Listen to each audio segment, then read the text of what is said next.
Aller à la pêche, d'où vient l'expression? Dimanche 15 mars 2026, élection municipale, mais dans 68% des communes françaises, il n'y a qu'une seule liste.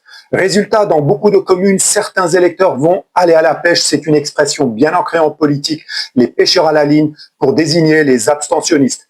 Elle est pourtant assez ancienne, on la retrouve dès les années 60-70 dans la presse politique pour évoquer les électeurs qui préfèrent rester chez eux le jour du vote. Pourquoi cette image?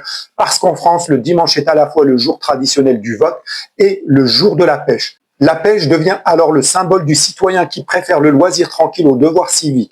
Longtemps, l'abstentionniste a été caricaturé, ainsi désintéressé, absorbé par ses loisirs, mais la réalité est plus complexe. L'abstention peut être un choix politique, refuser l'offre, exprimer une défiance envers les partis, contester le système. Et en 2026, dans de nombreuses communes, le problème est encore différent. Dans 68% d'entre elles, il n'y a qu'une seule liste. Pas de concurrence, pas vraiment de choix. Alors certains iront peut-être à la pêche, mais cette fois, pas forcément par désintérêt. Pas de pluralisme, pas d'élection. Et vous, irez-vous voter aujourd'hui?